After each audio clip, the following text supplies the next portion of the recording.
네, 매주 수요일 이 시간 사건 사고 정리해드리고 있습니다. 사건의 재구성, 오늘도 박성배 변호사와 함께하겠습니다. 안녕하십니까? 안녕하십니까?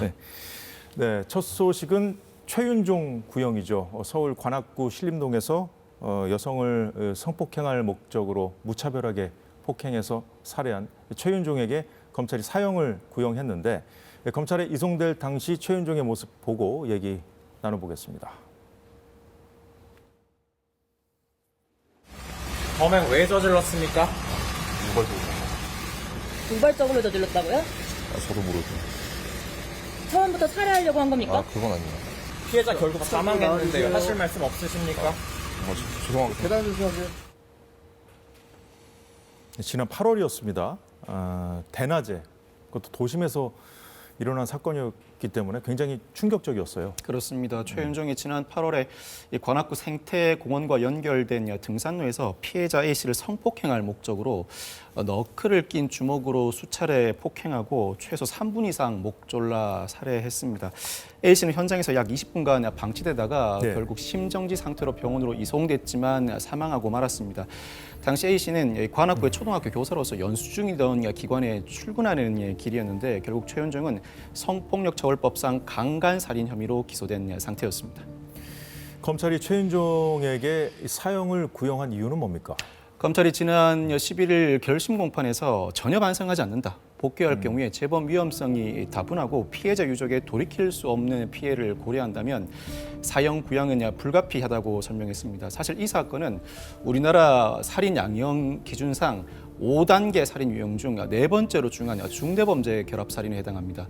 5번째 가장 중한 극단적 인명경시 살인은 연쇄 살인 범죄에 해당하는데 이를 제외하면 가장 중한 범죄라고 할 수 있고 강간, 강도 등이 결합된 살인 범죄는 4번째로 중하게 다루고 있습니다. 실제로 이 사건은 계획적 살인 범행임이 다분한 데다 반성이 없는 모습을 보이고 있습니다. 무엇보다 살인 범죄에서는 다른 범죄보다도 반성 없는 태도가 상당히 중요한 사유로 고려됩니다. 특히나 이 사건은 낮 시간 도심 공원 내에서 일면식도 없는 여성을 상대로 범행을 저질렀다는 점에서 우리 사회에 던진 충격이 상당합니다. 이를 감안한다면 검찰 입장에서는 충분히 사형을 구형할 만한 사건이라고 할 수 있습니다. 죄질이 워낙 나쁘잖아요. 그렇습니다. 네. 최윤종이 이 구형에 앞서서 검찰의 이 피고인 신문에서도 좀 죄의식이 없는 태도로 일관했다죠. 통상 형사재판에서는 굳이 피고인 신문을 진행하지 않습니다. 그렇지만 살인범죄 등 중범죄의 경우에는 재판부가 특별히 요청해서 피고인 신문을 진행하는 경우가 많습니다. 그 이유는 피고인에게 마지막으로 자신이 변소할 수 있는 기회를 제공해 줌으로써 이 상당히 중한 처벌을 내려야 하지만 일부라도 감형의 요소가 있는지를 들여다보기 위함입니다. 그럼에도 불구하고 최윤종은 적절한 태도를 보이지 못했습니다. 일단 그렇군요. 유족에게 죄송하고 피해자의 명복을 빌겠다고 언급은 했습니다만 무엇보다도 살인의 의도 자체를 아직도 부인하고 있습니다. 목을 조르지 않았고 살해 의도도 없었다고 주장하고 있는데 검찰이 이 과정에서 수사 단계에서는 목을 졸랐다고 하지 않았느냐. 그리고 감정서나 법의학 교수 증언에 따르면 목을 졸라 살해된 흔적이 발견됨에도 불구하고 이와 배치되는 주장을 하는 이유가 무엇인지 물어보았지만 최윤종은 감정 결과가 틀린 것 같다는 입장을 고수했습니다. 그리고 검찰 이날 재판 과정에서 범행 당시에 최윤종이 피해자에게 한 말도 공개했는데 가게간대에도 의식을 잃지 않고 피해자가 저항을 반복하자 너 돌머리다 왜 안 쓰러져 라면서 모욕적인 언사를 한 것으로도 밝혀졌습니다. 계획적인 그렇군요. 범행임이 상당히 다분한 상황, 범행을 시사하는 메모를 하고 살인 관련 기사를 다수 읽는 등 너클을 준비하는 일련의 행위에 비춰보면 상당히 계획적인 살인 범행으로서 중한 형이 선고될 만한 사안인데 최윤종은 마지막 순간까지도 적절한 조치, 나아가서 반성하는 모습을 보이지 않았다고 평가할 수 있습니다. 그 너클을 끼고 폭행해서 더 충격적이었는데 그 너클을 좀 이걸 좀 규제해야 하는 거 아니냐 이런 여론이 일었었잖아요. 네네. 관련해서 무슨 조치가 있었습니까? 이 너클은 엄지 손가락을 제외하고 네 손가락에 끼워서 사용하는 도구입니다. 네. 상황에 따라서는 흉기 또는 위험한 물건으로 사용될 가능성이 상당히 높은데 사실 최현종의 경우에는 범행 4개월 전에 이미 너클을 구입합니다. 범행 장소로서 CCTV가 없는 장소를 물색했고 이 사건 범행 장소에도 실제로 2차례 답사를 반복하는데 너클이 결국 살인 범행에 사용되었습니다. 예. 너클이 현재 위험한 물건이긴 합니다. 그렇지만 우리나라는 따로 너클 소지 자체를 규제하는 법률을 두고 있지는 않습니다. 형법이나 다른 특별법에 예. 이 너클을 사용해 범행을 저지른 경우에는 특수상해, 특수폭행 등으로 처벌하는 규정을 두고 있습니다만 실제 범행에 나가지 않는 이상 소지 자체를 규제하고 있지는 않습니다. 그렇군요. 그렇지만 영국, 독일 등 일부 유럽 국가에서는 너클 자체를 위험한 물건으로 보고 소지 자체를 규제하는 법률을 두고 있습니다. 예. 그럼 뭐 선진국들이 이제 이미 그런 조치를 취했기 때문에 우리도 빨리 좀 그 법 개정이라든가 이런 조치를 좀 해야 되겠네요. 네, 조치가 필요해 보입니다. 네. 물론 너클을 위험한 물건으로 볼 가능성은 상당히 높습니다. 너클 소지를 규제하는 법률을 떠올려 본다면 폭력행위 처벌법상 정당한 이유 없이 소지할 경우에는 처벌할 수 있습니다만 그 경우에도 공동상해나 조직폭력 범죄에 사용될 가능성이 전제되어야 처벌이 가능합니다. 일반적인 소지만으로는 처벌하지 못하고 이 경우에는 경범죄 처벌법상 소지죄를 의율할 수 있습니다만 경범죄 처벌법에 해당한다고 하더라도 범칙금 부과 대상에 불과합니다. 범칙금은 전과도 아닐 뿐만 아니라 다액 벌금 50만 원 이하 사안으로서 현행범 체포도 불가능합니다. 네. 결국 이 공공장소의 흉기 소지 조문을 신설하는 방향을 고심할 수밖에 없는데 물론 너클을 비롯해 각종 위험한 물건, 최근 묻지마 폭행 범죄가 연이어 발생하면서 네. 호신용품으로 구입하는 경우도 상당히 늘고 있습니다. 그 경우에도 광범위하게 다 처벌할 수는 없겠죠. 이를 감안해서 상당히 정치하게 공공장소 흉기 소지죄를 규제하면서도 관련 물건들, 즉 직접적으로 위해를 야기할 수 있는 물품들을 정비하는 작업도 병행되어야 할 것으로 보입니다. 나를 보호하기 위한 호신용 물품도 또 흉기가 될 수도 있는 거니까요. 그럴 가능성은 배제해야겠죠. 그렇군요. 다음 소식 살펴보겠습니다. 최근 그 워킹맘 관련된 그 판결이 관심을 모으고 있는데 먼저 내용을 좀 정리해 주시죠. 여성 A 씨가 2008년부터 고속도로 영업소에서 두 어린아이를 키우면서 일을 해왔습니다. 이 업체에서는 매달 3번에서 5번 정도 초본 근무라고 해서 네. 오전 6시부터 오후 3시까지 근무도 병행했는데 육아기 여성임을 고려해 그 근무를 면제해줬고 공휴일에는 일근제 근로자들에게 연차 휴가를 사용해서 쉴 수 있도록 배려를 해줬습니다. 네. 그런데 2017년 4월에 새로운 용역 업체가 들어서면서 사정이 완전히 바뀌게 되는데 이 업체가 기존 직원과도 수습 기간을 거쳐서 본 채용하는 방식을 병행합니다. 그 과정에서 A 씨에게 초본 근무와 공휴일 근무를 지시하기에 이릅니다. 네. 갑자기 근무 형태가 바뀌니까 A 씨가 항의했지만 받아들여지지 않았는데 당시 A 씨는 1살, 6살 된 아이를 돌보고 있었습니다. A 씨가 불복해서 2달간 초본 공휴일 근무를 거부했더니 이 업체는 근태가 불량하다면서 결국 예. 본 채용 거부 통보를 하기에 이릅니다. 이에 A 씨가 노동위원회에 부당해고 구제 신청을 했고 예. 중앙노동위원회는 부당해고가 맞다는 결정을 내린 바가 있습니다. 그렇다면 법원 판결도 있었습니까? 이에 이 업체가 불복을 합니다. 이에 네. 따라서 1심에서는 역시 A 씨의 손을 들어줬지만 항소심에서는 이 업체의 손을 들어줍니다. 당연히 A 씨 측은 상고했고 대법원에서 상당 기간 심리가 지속되다가 예. 원심 파기 환송 판결이 이루어지게 됩니다. 그 근거가 육아기 근로자라고 해서 근로기약이나 취업 규칙에 규정된 초본 공휴일 근무를 무조건 거부할 수는 없다.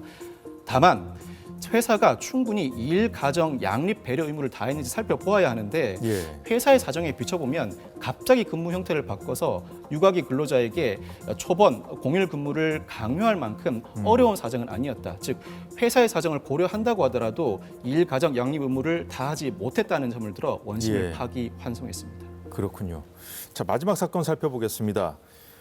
전 한국은행 직원이 재직 당시에 100원짜리 동전, 그렇습니다. 100원짜리 동전을 화폐 수집상에게 바꿔줬다가 항소심에서도 실형을 선고받았다고 하는데 이건 어떤 사건입니까? 이 한국은행 직원 A 씨가 지난해 3월에 이 화폐 수집상 B 씨에게 2018년도부터 2019년상 100원짜리 동전만 24개를 출고해 줍니다. 24개요? 네. 이 화폐 수집상이 2018년과 2019년에 제조된 100원짜리 동전이 시장에서 상당히 고가에 팔린다는 이야기를 전해 듣게 됩니다. 이 이야기를 듣고 그렇군요. 자신의 지위를 이용해서 출고해 주기로 약속을 하게 되는데 실제로 이 출고된 100원짜리 동전을 가지고 화폐 수집상은 1억 8천만 원 상당의 이익을 보았고 1억 8천만 원. 그렇습니다. 한국은행 직원 A 씨는 1,200만 원을 투자해 5,500만 원을 받음으로써 결국 4,300만 원의 이익을 받게 됩니다. 빼돌린 게 24만 개라고 하셨죠? 24만 개입니다. 네. 어마어마한 양입니다. 이 한국은행에서 조사해 본 결과 정상적인 절차를 거쳐서 출고된 내역이 없고 2017년산 동전이 지나치게 많이 남는다는 겁니다. 예. 의심이 돼 경찰에 고발하게 되는데 결국 한국은행 직원 A 씨는 뇌물수수와 청탁금지법 위반으로 기소가 됐고 예. 화폐 수집상 B 씨도 뇌물 공여 혐의로 기소가 됐습니다. 1심에서 A 씨는 징역 2년 6개월의 실형을 선고받았고 이 화폐 수집상은 집행유예를 선고받았는데 모두 항소했지만 항소심도 원심의 판단이 정당하다면서 그대로 항소를 기각했습니다. 뭐 24만 개면 뭐 어마어마한 양인데 네네. 한국은행 직원이 어떻게 몰래 이렇게 할 수 있었을까? 네. 좀 놀랍기도 하고요. 네. 화폐를 동전으로 어쨌든 바꿔준 건데 왜 이렇게 큰 문제가 되는 겁니까? 화폐가 실제로 화폐 수집상에게는 큰 가치를 가지는 경우가 많나 봅니다. 거래가액이 2018년상 동전의 경우에 예. 또 2019년상 동전의 경우에 100배 내지는 수십 배 이를 만큼 높은 거래가액으로 거래가 되고 있다고 합니다. 뭐 희소성 때문에 그런 희소성이 건가요? 상당히 높습니다. 그리고 특정한 행사가 발생한 해에 발행된 주화의 경우에는 그 예. 가치가 더 높은 경우가 상당히 많습니다. 그렇군요. 화폐 수집상에게는 특별히 그 가치가 상당히 높다고 할 수 있는데 아마 이 사건에서 한국은행 직원은 이 정도 그 금액으로 보면은 크지 않은 금액이라 많은 예. 사람들의 시선에서 빗겨나 있다고 판단했을 것입니다. 아. 아마 이 정도 행위를 한다고 하더라도 드러나지 않을 것이고 자신의 지위와 연관되어 있다 보니 네. 이 정도 조치를 취해 준다고 하더라도 아무도 모르게 지속적인 이익을 얻을 수 있을 것이라고 판단한 것 같은데 꼬리가 길면 결국 잡히게 되죠. 재판부는 투자를 할 수 있는 기회, 즉 일정한 연도에 발행된 화폐를 제공해주고 예. 투자를 받을 수 있는 기회를 받았다는 것 자체, 투자 기회도 일종의 뇌물로 판단을 하게 됩니다. 그리고 한국은행 직원도 청탁금지법에서 일컫는 공무원 등입니다. 실제로 투자를 하고 돈을 받았다면 그 명목 여하를 불문하고 그렇군요. 직무 관련성 여부를 불문하고 1회 100만 원, 1년에 300만 원을 초과하는 금품을 받았다면 부정청탁금지법 위반에 해당한다고 판단했습니다. 이에 따라서 실제로 실형이 선고되었고 본인의 판단과 다르게 이 한국은행에 일부 피해를 끼쳤을 뿐만 아니라 청렴성이 요구되는 한국은행 직원으로서 부정한 행위를 하였다는 점이 상당히 강조되면서 실형 선고를 피하지 못했습니다. 뭐 24만 개 뭐 엄청난 양이지만 네네. 뭐 은행에서 하루에 이제 다루는 돈이 엄청 많잖아요. 네네. 그러니까 뭐 표시가 안 났을 수도 있겠다는 생각이 좀 드네요. 본인의 판단도 나의 업무이지만 누구도 관여하지 못한다. 아무도 모를 것이라는 판단하에서 이와 같은 범행을 감행한 것 같은데 예. 지속적으로 많은 범행을 반복하다 보면 그 꼬리는 잡히기 마련입니다. 어떤 조직이라도 그 시스템은 갖추고 있고 이 동전이라고 하더라도 2018년산과 2019년산이 지속적으로 반출되고 2017년산이 지나치게 많이 남아돈다. 순차적으로 반출해야 함에도 불구하고 예. 앞선 연도의 동전이 지나치게 많이 남아돈다면 당장 의심할 수밖에 없습니다. 자체 감사를 거쳐서 이미 면직된 상태에서 고발되었고 실제로 수사기관은 수사 단계에서의 구속영장 청구도 고려할 만큼 예. 중요한 사안이었습니다. 재판 과정에서도 역시 실형 선고를 피하지 못했습니다. 이 100원짜리 동전을 구매한 사람이 뭐 억대의 부당이득을 챙겼다고 아까 말씀해 주셨잖아요. 네네. 한 개당 얼마에 판 겁니까? 실제로 2018년상, 2019년상 동전의 경우에는 그 가치가 상당히 높아서 2018년산의 경우에는 수백 배, 19,000원대에 거래가 되고 있고 2019년산의 경우에는 수십 배, 6,000원대에도 거래가 되고 있다고 합니다. 화폐 수집상에게는 상당히 높은 가치를 가진다고 볼 수 있고 예. 이 사안을 알고 아무도 모르게 화폐를 유통시켜서 이익을 얻는다. 충분히 공모 혐의가 인정된다고 할 수 있고 한국은행의 공정한 업무 수행에 큰 지장을 초래했다고 할 수 있습니다. 사실 이 사안 자체만 두고 보면 한국은행에 큰 재산상 손해를 입혔다고 볼 수 없고 오랜 기간 성실하게 근무해 왔다는 사정을 감안한다고 하더라도 예. 국민들로 하여금 업무 처리의 공정성에 의심을 사게 한다. 그 자체로 뇌물 내지는 부정청탁금지법 위반에 중한 형이 선고될 수밖에 없는 사안입니다. 역시 재발 방지책 마련이 좀 시급한 문제인 것 같습니다. 네, 지금까지 사건의 재구성 박성배 변호사였습니다. 고맙습니다. 감사합니다. 네, 오늘 사사건건은 여기까지입니다. 내일 오후 4시에 다시 찾아뵙겠습니다. 고맙습니다.